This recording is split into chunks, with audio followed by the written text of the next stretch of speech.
Belonging, purpose, love, understanding, security, and significance. The plus has two S's at the end. If you really want to think about it, that's how I remember. These are our core longings. These are the things that are just sewn into us. Like it's who we are. It's something that we desire most for every one of us. There are some that are probably for others, for each of us, more prominent than others. For me, significance was a really big thing.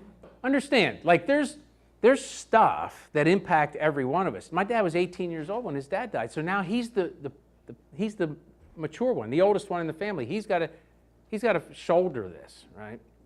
Can't even imagine what that was like. So performance for him was paramount. Like for me, he lived his life, I love the fancy word, vicariously or through me, okay? Like everything, and I was an only child, right? So that made it worse. I had other half brothers and sisters, but they weren't at home. It was just me. And so like everything was about, like I had to be the guy that came through in every instance. So as an example of a wound, right? Guys, we're talking about the wounds. If you look in these root systems, the reason that we're disconnected from this heart, and when this heart looks really lousy right now, it's not nearly as vibrant as the one we'll talk about, is because of those wounds in our life. Like there is a disconnect between our heart and God's heart because of things that happen to us, things that we choose to do on our own. And so what this tree represents is, if you look at the top of it, right, because of the breaks, the wounds in our life, there's nothing really happening up here. And we chase the stuff up here, all right, to fill the spot that only God can fill in us. So what I did was I chased success. I chased all kinds of stuff. And I had a very successful business. I was downtown in Philly. This was in the late 80s. And so I was driving around and pretty successful. So it worked for me for a while. And God let me kind of go my way and sort of, all right, go ahead. Go ahead. We'll fix this later. Okay, so that's the freedom he gives us to kind of, shoot up the heroin, run after girls, relationships, go chase down the bucks, and I made them. Like there's always somebody that can buy somebody else, right? So it's not like I never made it to where other places have ever been. But I was driving a big 1985 Lincoln Town Car. I mean, and if anybody knows what an 85 Lincoln Town Car looked like, it was big. It's probably the biggest car on the road. I mean, this thing was awesome. Yeah. I mean, it was, and I had an oceanfront property in North Carolina. I had a beach, I had a home in Antigua. This was in the islands of Antigua. I flew all over the world. I had a boat in the Chesapeake Bay. Oh, and I had the first cell phones were the ones that you carried around in a bag, right? Okay, so, and they were this big, man. Like, boom, like you picked this thing up, it was as big as your head, right? And then you had a wired antenna that would have to go up on the roof, right? And it would look, you ever see them? It had this little curly thing like this. Boom. All right.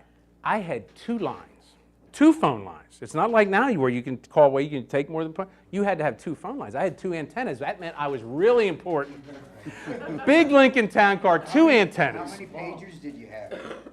Pagers is good too. I had one of those too. All I'm trying to say, guys, I was chasing something that really didn't matter. It didn't matter. And it led me, I'm running out of time. It led me to a place, I'll tell you the rest of the story sometime. You can read it in the book that Colleen and I are working on someday. Embracing brokenness. The brokenness that I experienced by that, and I started to compromise. And I was in real estate. We did real estate investments, a lot of stuff in the 80s. If anybody remember when, and there's some guys in here that would remember when Ronald Reagan was president, we had a run up in the economy. Yeah, there was a guy, for some of you youngsters, named Ronald Reagan that was president. He was an actor in Hollywood, in case you want to, okay. So anybody could be president. So things were going really well. But then things didn't go so well. And I compromised. And I'll never forget the day when I was driving down 95 and getting off Capitol Hill, if anybody understands what Philly looks like. And right? So my business was at Broad and Spruce downtown Philly. We had offices on the 18th floor, like 10,000 square feet. Glass walls you could see for miles. That was before the Kimball Center was there. You could see south. It was unbelievable, right? And I was on top of the world. I finally made it, right? And I'll never forget when the Holy Spirit convicted me, and this is where conversational intimacy with God, which is really, really important. And I was getting off 95 Callow Hill, and God said, you got to get out. You got to get out. And at that time, one of my partners was perpetrating mail fraud, wire fraud, doing some stuff in the business that was illegal and criminal activity to help secure our business because it was failing, right? So he's going to do stuff, and it's a long story, but he was doing things that I knew about, right? And I'm a partner. I'm a partner. And the Holy Spirit said, it's time to go.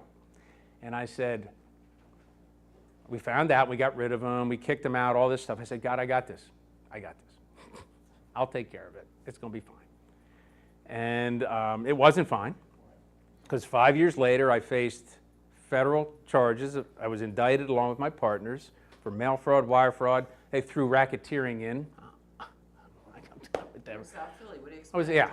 So all of a sudden, I'm facing the consequences of choices that I made earlier when God clearly said to me, you got to get out. So understand why this is really important. All right, I'm sharing a story with you because it was an ism that I was chasing to try to fill the spot that only God had reserved for himself. And even though I'm trying to make this happen, I'm trying to make it happen in my way. It's not going to work. There's a lot more to the story. I'll share it with you another time.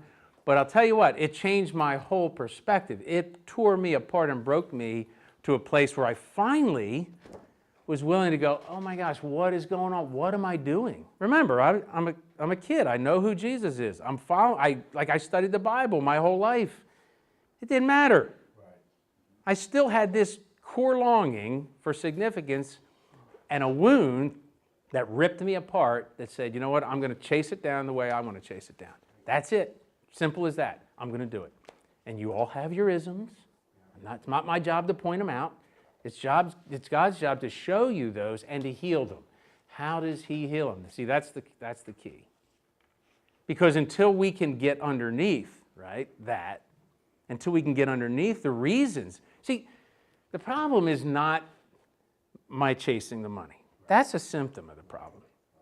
Okay? I don't know if you guys use this terminology, but it's like your smoke alarm is going off, right, in your house. There's a fire in the basement, and when the smoke alarm's going off, I'm like, you know what? Stop it. I'm going to pull the battery out of the smoke alarm so it stops ringing, right? The symptoms of my problem were the stuff I was chasing, and I pulled the battery, and the fire's still burning, okay?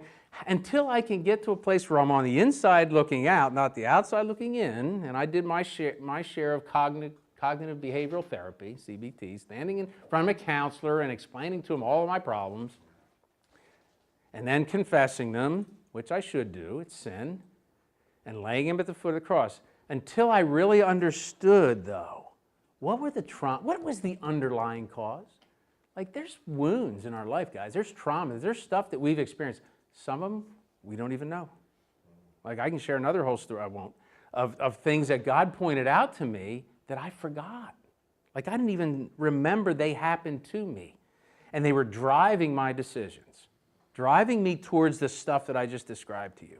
And so, why is it so important to get with God, to have that conversational intimacy, to be able to sit with him quietly and process these things?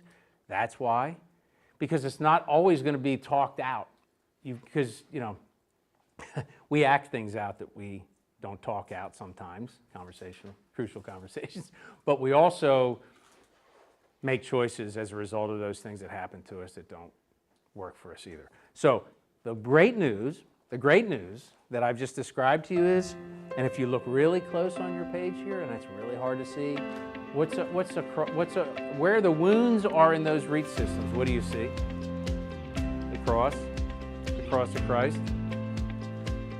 So you see why this is such a cool depiction of the reality of our lives and what God really would have for us? Like, he completely wants us to be healed. But it's only him that's going to do the healing.